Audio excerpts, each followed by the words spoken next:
Ready start. महोदय, Soviet संघ से आए हमारे सम्मानित मेहमान 2.5 दिन से दिल्ली में हैं। इस थोड़े समय में इन्होंने उस असाधारण स्वागत को देखा है जो दिल्ली की जनता ने किया है। उस स्वागत के बारे में मेरे लिए कुछ कहना व्यर्थ है, क्योंकि हमारी जनता ने बुलंद आवाज़ में अपनी बात कही है और हम अपनी जनता के प्रतिनिधि मात्र हैं। फिर भी मैं अपनी ओर से और अपनी सरकार की ओर से आए मेहमानों का हार्दिक स्वागत करता हूं। यह स्वागत केवल औपचारिकता नहीं है, घटनाओं ने दिखा दिया है कि हमारे दोनों महान देशों की जनता के बीच गहरी मित्रता और भाईचारा है, जो स्वागत की औपचारिकता से अधिक महत्वपूर्ण है। यद्यपि हमने अपने अपने देशों में जो रास्ता अपनाया है वह अलग है, फिर भी मित्रता और भाईचारे में लगातार वृद्धि हुई है। हमारे दोनों देशों और इनकी जनता की परिस्थितियों के अनुसार अपनी समस्याओं के समाधान के विभिन्न रास्तों के बावजूद हमारे बीच कोई संघर्ष नहीं है और मानवीय गतिविधियों के बहुत से महत्वपूर्ण क्षेत्रों में परस्पर सहमति है। मुझे इस बात से खुशी है और आशा है कि भविष्य में भी ऐसा ही होगा। हम पड़ोसी देश हैं और हमारे देशों और हमारी जनता के पारस्परिक लाभ के लिए पड़ोस और मित्रता की भावना का होना अच्छा है। मेरा विश्वास है कि यह मित्रता संसार के बड़े बड़े मामलों के हित में है, विशेष रूप से बसे बड़े मामले विश्व शांति के हित में। हम भारतीयों पर अपनी विरासत का, अपने महान नेताओं का और स्वाधीनता संघर्ष में हमने जो शांतिपूर्ण तरीके अपनाए थे उनका प्रभाव है। इसलिए हम विश्व शांति और सहयोग में विश्वास करते हैं। वास्तव में हमारे लिए और दूसरे बहुत से देशों के लिए यह बहुत महत्वपूर्ण मामला है, क्योंकि यदि अपनी संपूर्ण विभीषिका और भयानक विनाश के साथ संसार पर युद्ध थोपा जाता है तो हमने अपने देश का निर्माण करने के लिए जो बड़े बड़े काम शुरू किए हैं सब ठप हो जाएंगे।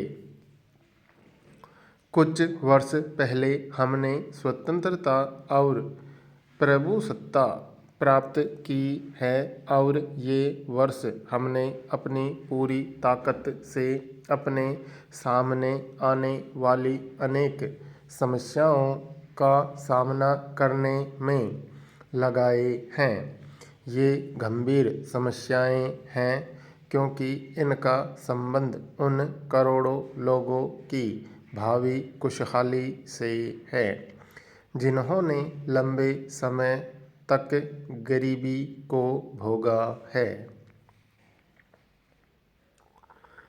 महोदय, हमें विश्वास है कि हम इन समस्याओं को हल करके अपने देश में समाजवादी व्यवस्था लागू कर सकते हैं, जिससे प्रत्येक व्यक्ति को खुशहाली और उन्नति के अवसर प्राप्त हों।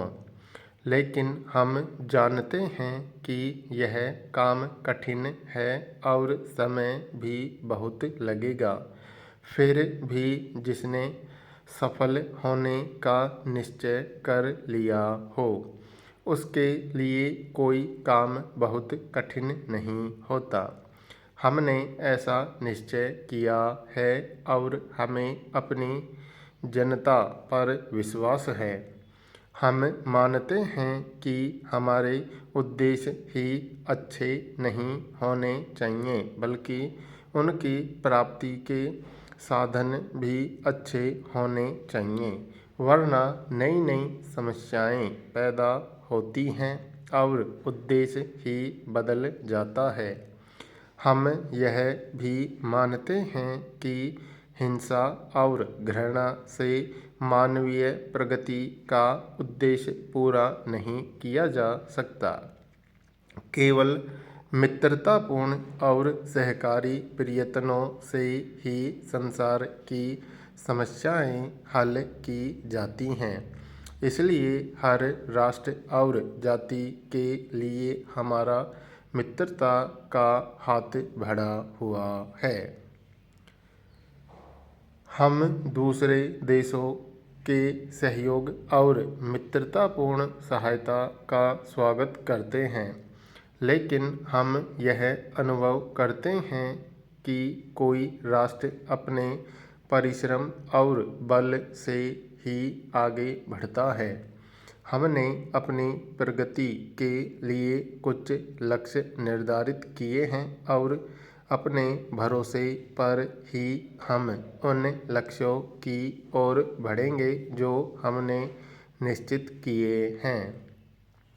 हम सैनिक दृष्टि से तथा संसार के साज सामान की दृष्टि से शक्तिशाली नहीं हैं, लेकिन अपनी जनता में अपना पक्का विश्वास है हमारा। मैं विनम्रतापूर्वक कहना चाहूँगा कि भय और आशंका से भरे इस संसार में हम भयभीत नहीं हैं। जब हमारी जनता को स्वयं पर विश्वास हो तो हम क्यों भयभीत हों। हमें किसी दूसरे देश या जाति के विरुद्ध कोई महत्वाकांक्षा नहीं है। हम उन सबकी भलाई चाहते हैं और चाहते हैं कि सब देशों में सामाजिक तथा आर्थिक उन्नति हो। स्वतंत्रता न देना और जाति भेद बनाए रखना अनुचित ही नहीं है, बल्कि इससे विवाद और युद्ध पनपता है। हम दूसरों को सलाह देने का दुस्साहस नहीं करते, लेकिन हमें विश्वास है कि सैनिक समझौतों और गठबंधनों तथा शस्त्रास्त्रों के जमा करने से विश्व शांति और सुरक्षा नहीं मिल सकती। हम आज की समस्याओं पर विचार करते समय सैन्य भाषा या सैनिक दृष्टिकोण अपनाने को अच्छा नहीं समझते। आज चारों ओर शीत युद्ध, विरोधी खेमों और गठबंधनों की चर्चा है।